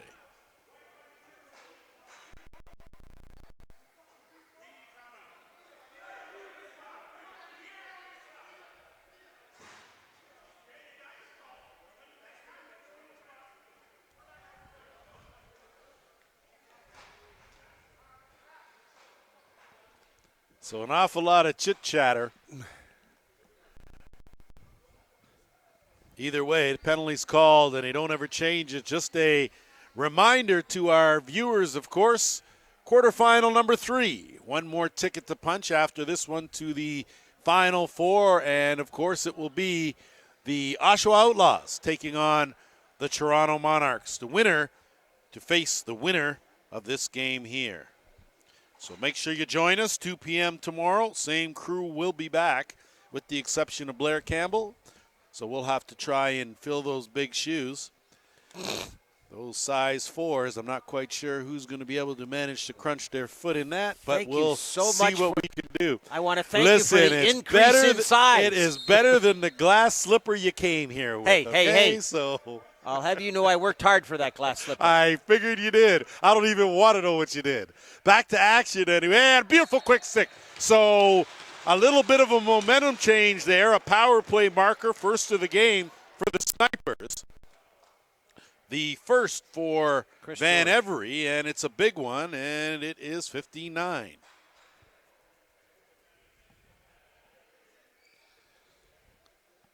I know I got you with the whole slipper thing, kind of threw you off a bit, but you know, what are your thoughts about the goal? Oh, the goal or the dress you're wearing? I'm just trying to think. Which one are we talking about? It is now? a Come skirt. On. It's not a dress. Yeah, it's well, a and a mini skirt doesn't suit you. Trust me. You well, haven't got the I knew legs you were going to be here. I wanted to distract you.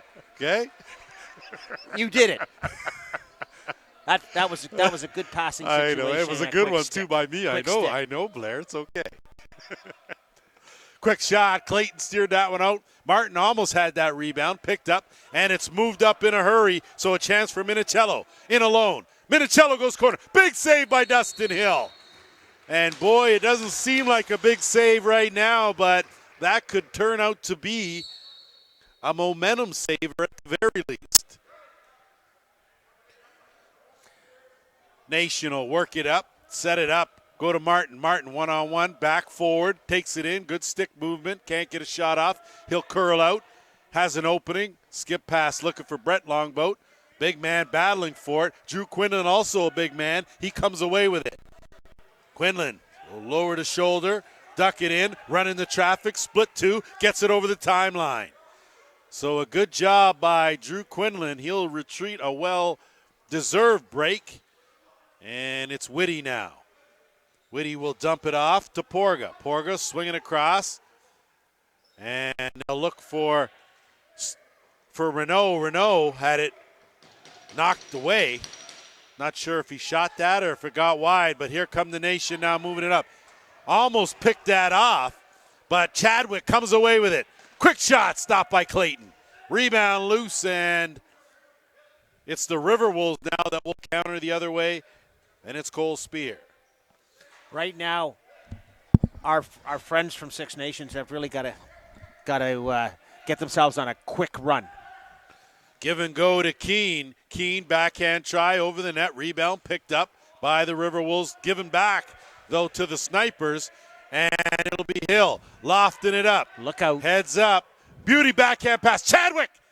That is Bradman. So Sam Bradman with his first of the game, first of the season. And we've got ourselves a 5-goal game. And this was just ball movement, players in the right situation. Great pass from a goaltender. Back down to it, over the shoulder of the pass. And a guy was in full stride when he took it. You know what? All of a sudden, I hate to say this, but I think the Riverwolves got to slow this down and get it back down to their level right now. I think you make a good point when you talk about end-to-end. That favors the nation. Definitely. When you talk about deliberate offense setup, that favors the Riverwolves, so I would agree with you. But a sweet pass by Justin Martin on the backhand on the money to Bradman. Snipers now back to work on offense. Van Every kicks it back out. Martin through a crowd went off the post. And you can see that the nation are starting to pick up a bit of steam here as we creep to the 2-minute mark of the third. Swung around. Van Every one-on-one. Gets the roll. Didn't see the roll. Goes to the bounce. 5-hole close. Scooped up by Medeiros. Medeiros off to the races. He's going to get it over the timeline and more. Has no help, so he'll dump it off to Matt Lee.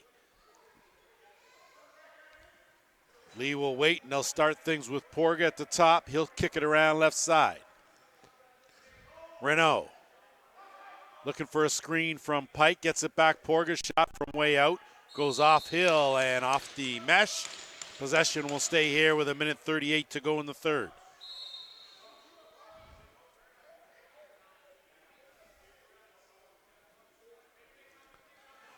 Porga. Big shot overhand, stopped by Hill, scooted away by Vern Hill. He does a hesitation, fakes it like he's going to go up, and dumps it off. Tyler Brown will move it up, looking for Wenster Green, battling for it, as is Nolan Clayton. And loose. Clayton, the one with the longest fishing rod, he comes away with it, and it's Quinlan. Quinlan will move it up. And the biggest fishing net. He's harassed by Green. We're under a minute to go now in the third. Renault leaving that stick hanging out there. Farmer almost got it. Matt Lee goes hard. Has his stick taken away from him. Loose in the crease. Snipers will move it back with 40 seconds to go. Chadwick doesn't have any numbers as he waits for Travis Longboat. Longboat to Van Every. Van Every gets some room. Big underhand. Good save by Clayton. Steered aside. Fresh clock now. Van Every over to Miller. Miller will swing it across. Travis Longboat. Good dipsy doodle. Bad angle. Comes back around. Has this taken away. Gets it back. Kicks it back out. Again. Big shot. Van Every. Clayton again moving the other side. Made a good save. Reset. 5 on the game clock. Down low looking for Van Every. Ball loose, 2.1 seconds to go. And that will do it for the for the third quarter. We have played 3. It's 15-10, Riverwolves. I'm just watching the situation here down in the corner with because he's been getting a little bit sticky with a few things, and that was one of those in the corner where he kind of stopped. Good thing, too. Because certainly want to send a shout-out to one of the Snipers not in the lineup today, Richard Imus. He is overseas playing for Team Scotland. So him and his mom. Hope you're having a good time. I got the report, and if you get a chance to go 5-hole, my friend, you do that. That's just my message to you. So, Richard Imus, what's up? From the guys here at the All. Well, a very good third quarter. If you're the Snipers, you got to figure better late than never. And I think by scoring late, they did a good job to steal some of that momentum back. I agree with you, and I think this is one of those situations on the bench over there. I think that's one of the things that Jamie's probably talking to them about. Like, guys, we're letting them back in the game. They're not getting back in the game. We're letting them back in the game. And you know what? I think right now, if the Riverwolves can come out, slow things down, bang a couple, all of a sudden it's going to get right back into their favor again. Well, I think But- I would agree with you because, again, the pace favors the nation. They like it quick. They like it hectic. They like it end to end. When you look at Paris, they're very deliberate at both ends of the floor, particularly on offense. And so you figure that structure bodes well for them and slowing the game down. We'll see. We're not sure what the chit chat was on either bench here in the break, but 15 minutes, someone is going to the Final Four next Saturday. And Dustin's still in the net for Six Nations, so that's a good thing. Dustin Hill's this done a point good in job time. in relief of Jake Lazor. And when we had that interview with Ron Henry at half, the Shockwave always goaltend by committee. They get together prior to the game, the two starters, and they decide who's going to take the first half, who's going to take the second half. And it's worked for them this season. So off the draw, Rob King, possession to the Riverwolves, and they will go to work here on offense. Pike will swing it across. Medeiros logging a lot of time on offense here. Josh Medeiros doing an outstanding job with 2 goals. Medeiros goes underneath, looks for an opening, goes to the underhand, tried to sneak it in on the back of the net, and Medeiros, what a heads-up play to scoop that off the blue carpet and tuck it in the top hand for his third of the game. He actually scraped that right off the back of the mesh and tucked it around. And you know what? What can you say? Individual efforts. Started from the face-off where they got a false movement out of Six Nations, and it went right down. I was going to make a comment how much better they're moving the ball right now, and they did. And again, here we go again. This is a situation that also favors, I think, the Riverwolves because of the long bench for the Six Nations from the defense to offensive situation. Well, certainly no lack of effort there on the part of the Riverwolves as they were relentless on that play for sure. And off the draw, again, ball loose. Farmer battling for it in there with Quinlan. Quinlan, too, has been all over the place here in this game. Wisnick had it momentarily, picked up, and it's Van Every. McMahon trying to sneak in to take it, and it's kicked back out, back door. Van Every back around, not able to catch that cleanly, and it'll be Quinlan now that'll move it up. Medeiros. And he loses it, and it's Bradman. Bradman now in transition, takes a shot, stopped by Clayton, and off the screening, and it will stay right here, possession to the nation. Van Every. Need a run. Travis Longboat curls around on McMahon, tries to tuck it on the backhand side, and will have a penalty as it'll be Jamie McMahon will go for, I believe, the hold. Bit of a late call.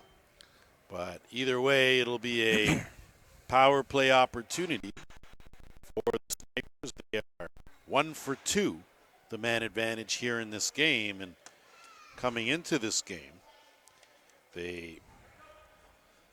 I'd say their percentage was pretty good at 57%, and it is. Problem is, Paris penalty kill works at 47%, and that means you got a hard time scoring. Van Every under, and stays under. So didn't wait for Clayton to pop up, and a beautiful pass up ahead to Albicus. Albicus, had he caught it cleanly, would have had a good chance. Hounded by McLaughlin. He does his job, passes him off to Travis Longboat, and they'll get it out and work some clock with a minute and a half to go to the penalty. Renault turns the corner, goes for a quick shot, stopped by Hill, picks up the rebound, tried to corral it, but McLaughlin did a good job. And it'll be Vern Hill now to leg it up with over a minute to go in this power play. That's a great job by Downey on defense, just getting in the way of that shot. All day to shoot it, and Clayton reached back and swatted it out of the net. Wow. So what a play by Nolan Clayton. And getting a full head of steam is Travis Burton. He gets it over the timeline. A late hit is going to be called on the play. And Burton definitely took exception to that and looking to make that pass, but it'll be Van Every that touches it. And there'll be another penalty. So we spoke off the top, Blair, about discipline. Snipers coaching staff spoke about discipline and playing 4 quarters. And it's on display right here, Wenster Green with, probably not the best penalty you can get when your team's on a power play trailing by 6. You should never be taking a penalty 100 feet from your own net. That's on a guy who didn't have the ball. Yeah, or had just got rid of it and it was a little late, and you're throwing that late hit in there. There's only one thing going to get called. Well, you know what? The Riverwolves are 2 for 3 on the power play. Well, they got 34 seconds before they go on it. You're right. They're waiting to get that other penalty up on there, and it is. You're correct. 34 seconds of 4-on-4 before the Riverwolves will go back to work with a man advantage. Keene looking for Lee on the screen and roll. Dumps it down. Pike in alone. Wide of the net on the diving play, and it's going to get moved up. It's going to be Farmer. Farmer's going to go hard to the net. Wrong stick side. Bounce shot. The 5-hole closed up. Can't run through the crease. Possession to the Riverwolves. 10 seconds left, and they will go on the power play. And Quinlan did a great job coming off that bench and getting back there in a hurry. Pike. He'll wait. Penalty over. Now the power play for minute 20. Lee. Pike. Down low. Good passing. Renault had Spear on the receiving end.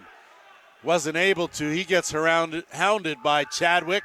Stopped by Hill, and the Nation now will move it up. Vern Hill. Out the back door. Beauty bounce pass. Quick shot. Stopped by Clayton. Rebound. Van Every had it momentarily. Again, knocked down by Vern Hill. Possession to the Snipers. Van Every. Flipped down and picked up by Ian Martin. Need something out of Ian Martin here. If you're the Snipers. Van Every. Dumps it down low. Quick shot, and Clayton again did a good job. That's going to be an interference call at the very least, as Van Every and Whitty mixing things up.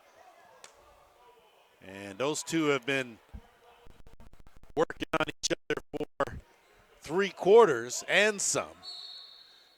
And it'll be the Snipers now with possession. 30 seconds to kill in the penalty.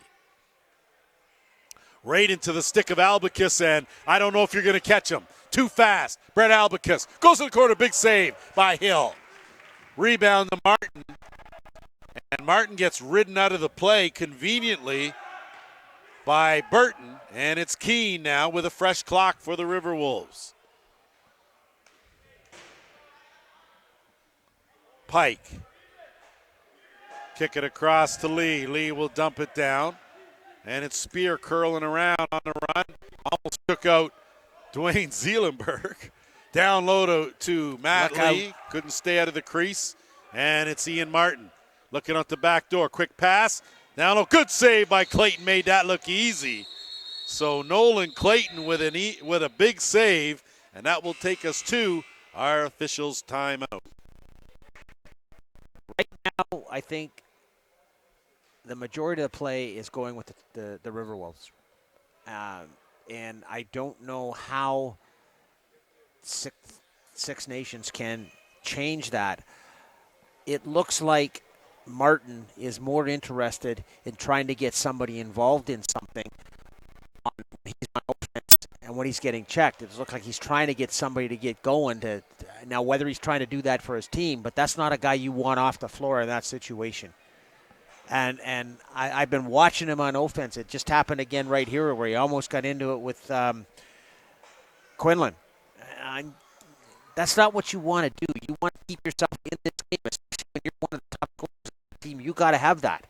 You got to be more disciplined than that. And if that's going to continue, it's going to go the Riverwolves' favor. And I don't know. I mean, when you're down 6 goals and you got 10 minutes to play, it's time to stay on the floor and put the ball between the pipes. I do not disagree with you at all. This is Ian Martin, who is the team's leading point getter. Finished with 50 points on the season. And you talk about discipline, and that's the bottom line. And you can look back as a coach. What would you call it? Discipline. As a player, it's discipline.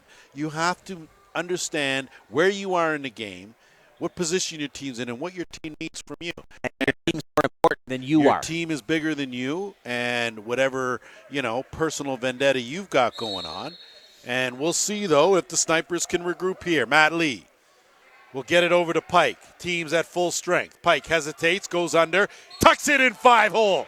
So Spencer Pike having himself a heck of a game. That's his 4th. And it's 17-10, so a 7-goal differential. And here's the difference in the two teams. Spencer Pike in the top 3 in the goal scorers for them, 4 goals. Cole Spear, top 5, 3 goals. Josh Medeiros, top 5, 3 goals. They're getting them from the guys they need them. Absolutely, and Dan Keene chipped in with a couple himself, so You're absolutely right about that. And it's got to be a collected effort, and that's what teams do. Medeiros. But we got to remember, too, that when you look at this Paris team, this nucleus is back from last year that they finished second. They were runners-up, losing a thriller in the All-Cup final to the Whitby Steelhawks. Bradman, swing it over, quick shot. Clayton stopped, and you can tell Clayton's just feeling it now. He seems to be wherever he should be on any shot, any time. So good hustle to get that over the timeline, and just in time for sure was Blaze McCullough. Haven't called his name too often here, but McCullough, of course, one of the stellar players on this Riverwolves team. Kick back out, Brandon Porga. Shot from way out. Hill can't find it, and it's rolling. And just stopped at the line by Winster Green, and he gets it up. It's a good thing, Reed, that they didn't get much more wood on that, or it would have been in the net because it was rolling. It was rolling in that direction for sure. Big shot. Clayton got enough of that McLaughlin shot. Rebound corralled by Chadwick, and he gets taken into the blue. Creased the call, so good defense by Jamie McMahon. And now the Riverwolves will move it up over the timeline. It's Ed Renault. Expect them to be very deliberate now as we're getting close to the 8-minute mark.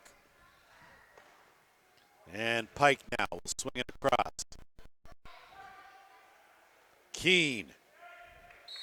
Beauty save there by Dustin Hill, and it gets moved up by Justin Martin out of the back door. Van Every can't corral that pass. Rebound picked up. Riverwolves now will counter. Whitty has his stick taken away. Grabs Van Every. Van Every gets it back. Gives it to Bradman. Bradman now gets a screen. Got Beam on him. Beam. Beautiful move. Sam Bradman. That was a beauty hesitation as he brought it back. And he parks his second of the game. Great goal, like you said, great second effort in there. But realistically, back at center floor here, that could have gone the other way. And again, that's Van Avery, no discipline. He grabbed him and pulled him down. I'm surprised it wasn't called. Regardless, good goal the other way. Get your team back into it. Now let's go one at a time, one possession at a time. I like your analysis, except for the fact that it was Van Every that got grabbed. And theoretically, there should have been a penalty. But well, Van Every, one lost his stick, and Van Every pulled him down. Well, Van Every knocked his stick away, and Thing tried to grab Van Every to stop him from picking up the ball. Okay, potato, potato. All right, potato, potato, tomato, tomato. Either way, that's not going to help the Riverwolves as they look to add to their lead here and cough it up, and here comes Chadwick. Chadwick got ahead of steam, curls in, goes out, backhand try, wide of the mark. Rebound picked up by the Riverwolves. They'll hustle it over the timeline and hold up. Wait a minute. Spencer Pike goes underneath. That's Farmer on him. Loses him. And we're under 7 minutes to go. Riverwolves under 7 minutes away from punching their ticket to the Final Four on the run, and it's Cole Spear. Give him 4 and push the league back up to 7. And that's the kind of stuff that's going to hurt you when you're trying to get yourself back in the game. You've got to have your goalie make that save from the 40-foot mark. And no disrespect, it was a great shot. But he came off of the screen, used the shoulder, and threw it down low. But I'll tell you one thing. The Riverwolves are going to get caught if they keep trying this cross-floor pass all the time. They're going from one top side to the corner on the other side, and it's going to bite them. Medeiros working one-on-one, kicks it back out. And it'll be Matt Lee. Expect the Riverwolves to be a little more deliberate here as Keene will get it. And it's Renault. Renault, big shot wide of the mark, and that will go to the timeline violation. Possession to the Snipers with 6:22 to go. Dumped in close, big save by Clayton. So a quick stick beauty pass, quick stick by Tyler Brown. But Clayton right there where he should be to make the save. Cullen, he'll kick it back out. Good job by Renault. I'll give Brown his dues there too. He gave the goalie a tap. I didn't mean to run into you, buddy. Good sportsmanship you got there. Darn right. I think that was definitely not the case. Matt Lee working on McLaughlin. Good stick fake, kicks it back out, swing pass, dump it behind the network in Gretzky's office. Keene looking for a cutter, and he gets one, and the finish for Eddie Renault, his second of the game. And if you look at the body language, Blair, it's not boding too well for the Snipers.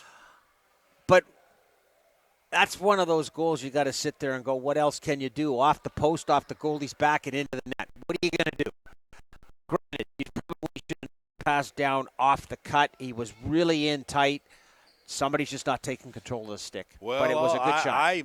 I go with the fact that, you know what, here's the rule. You're supposed to be as a defender between your goal, the ball, and your goalie. And when you're not, that's when trouble starts. As Quinlan weaving through a couple defenders, loses, takes a couple hacks, but the Nation get it over the timeline. Bradman's had a couple of good, sweet-looking goals here in this game. Good pass. They try that shovel shot. Doesn't work. Good job to recover. Travis Longboat, wrong stick side. Don't come up with a whole lot there. 10 on the shot clock. Swung across. Van Every dumped it down low, looking for Bradman. Riverwolves now, and it's going to be a break. All alone. And good attempt, but coming up wide of the mark and countering are the Nation. That also might have been one of those times, even though that was you got an 8-goal lead, you got 5 minutes left, you might want to pull that back down and take in the 30 seconds. I would agree, as we're going to go to our final officials timeout. And naturally, I'm going to remind you of our quarterfinal number 3. We've had 2 here, of course, almost 2, as the Whitby Steelhawks have punched their ticket to the Final Four. One more comes out of here today, and then tomorrow it's the Oshawa Outlaws, led by the leading scorer in the league, John St. John, taking on the Toronto Monarchs. That, of course, will go at 2 p.m. right here at the Toronto Rock Athletic Center. Are you sure that's not Paul St. John's mother retired? No, John St. John is better than Paul St. John, so and, that's and not you even know, a worry. you know that. You play with him enough. I've seen him play. I've seen them both play, and I'll tell you that John St. John kid, he's got all the tools, for sure. And between you, me, and the Feds post, and I can say everyone that because he's not here, yeah. I know who will tell you where he got it from.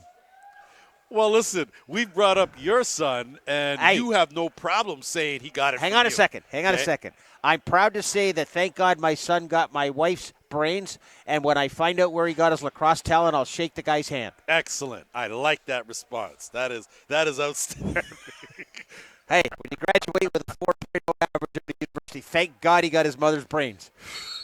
Listen, kid's got some brain. I'll take that's that. what I just said. Listen, I'm okay with that. Listen, I like that. I don't want you to take credit for anything. No, okay? I got hit with too many lacrosse balls when I was younger. I don't have any of them left. Apparently. Well, good. Well, Paul St. John's back, so we can no longer continue that conversation. We'll have to wait till he leaves again to pick it up where we left off. Hey, I was giving him credit. No, I wouldn't. I don't know. You were going the other way. I don't know if that's called credit, but I was saying he was good. You were going the other way. I said he was. Yeah, I know he was good. Oh, I tried to between the legs, but Clayton sniffed that out. And we've got a goaltender interference call on the play, and this could be a huge penalty kill right here.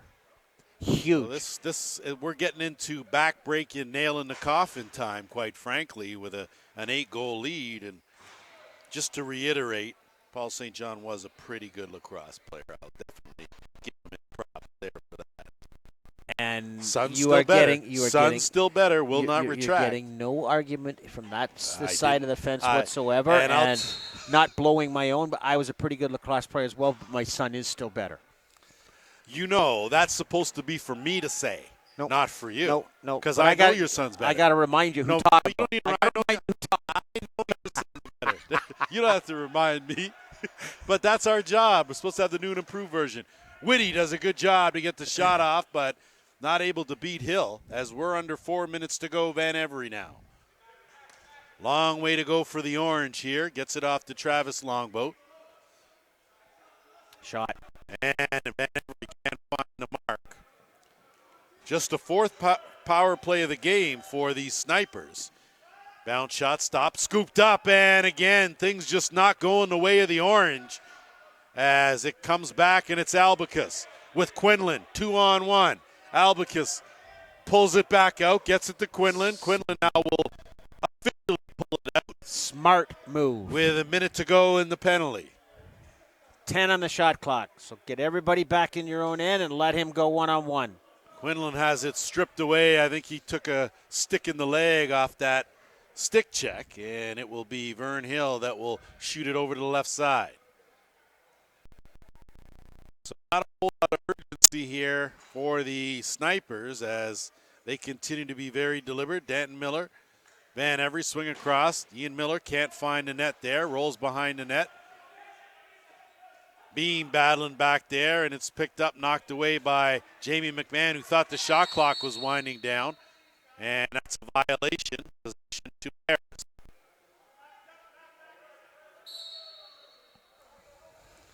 Jamie McMahon trying to join his brother, Cody, in next week's Final Four. And right now, the Nation better get pretty antsy because time's not on their side right now. Well, it's getting late really early here, so it's vital that they get something going, and you can see Paris in no hurry whatsoever. Penalty over. Pike now working on Chadwick. Big shot goes off the defender's helmet, so that'll be a fresh clock for the Riverwolves. And time is running down on the Snipers season here. As that's way out to Renault. Renault will go for a jog, finds Pike. Pike will wind that up. Big hard shot, takes a hard hit after. Rebound scooped up, and the Riverwolves under 2 minutes to go here. Looking like they're going to book their spot in next week's final and take on the winner of Oshawa and Toronto. The other final will feature the St. Catherine Shockwave and the Whitby Steelhawks. Van Every did a whole lot of loading up for that one and not able to. And he could have walked right into the crease. Could have walked right into. And that go off the post. It went right underneath the goalie stick and just missed the net. Well, Dustin Hill trying to add to the wrong total as Travis Longboat dumps it off. Bradman turns, switch, good stop by Clayton. Clayton's been good, real good. And he lost the outlet pass to Medeiros. Medeiros with two defenders chasing him will shoot it over, and it'll get picked up and give and go, and it's a beauty, but a good recovery by Farmer. And we're going to have a too many men call on the play with 50 seconds to go in the Sniper season. If it's a too many men call, So delay a it's- game, it's a penalty shot. So it will be a penalty shot. That is the call. Too many men call in the last 2 minutes will always result in a penalty shot. And the question will be who will take that penalty shot. I believe it has to be someone on the floor at the time, but I could certainly be wrong with that assumption. I'm pretty sure you're correct. And it looks like Quinlan. I don't think that's Quinlan. That looks more like Porga. Giving him a chance to pick up a goal. It is Porga. It's 18. So it is Brandon Porga that will take the penalty shot here. And not a whole lot of pressure with an 8-goal lead. But I'm sure standing out there with all eyes on you.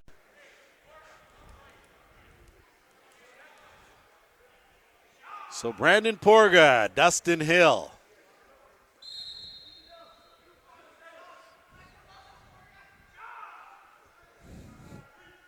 And Porga wasted no fakes, just buried it top corner for his first of the game. It's one thing in lacrosse I've never understood. Why on a penalty shot does the ball have to start on the floor? What difference does it make?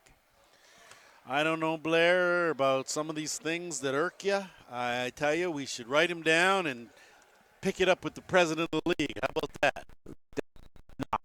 Could be too thick. It would be a thick book. That I know. You wouldn't think I had that many thoughts. Listen, I think you have plenty of thoughts. A lot of them are repetitive, but you have a lot of thoughts. Off the draw, Wisnick now. Good flip up, Chadwick. Tried to backhand on target. Stopped though by Clayton. Clayton now Chadwick fighting again. Having his own little battle there. Good job, Chadwick, for never letting up. 30 seconds to go here in this game. The Paris Riverwolves are going to advance. They are going to take on the winner of tomorrow's third quarterfinal that will feature the Outlaws and the Monarchs. They are going to the ILA and will have a chance to potentially get to the cup and maybe, just maybe, redeem themselves from last year. McMahon will loft it up, and that will do it. 20-11, the final, as the Paris Riverwolves put together probably their best collective effort here of the season. And I tell you, things are shaping up for the Final Four. We've got 3 teams in, 1 to go. We'll be back here tomorrow, 2 p.m. And same I'm sure time, you same channel. I'm sure you will do your standing fine job that you always do. I appreciate that, and we'll do our best. So I know I won't be here to help you out, but I know you won't, and I'm going to have to see if I can shoulder the load. So on behalf of my broadcast partner, Blair Campbell, the crew from JVI, thank you for your outstanding work. I'm Lance Wynn. We will see you tomorrow live here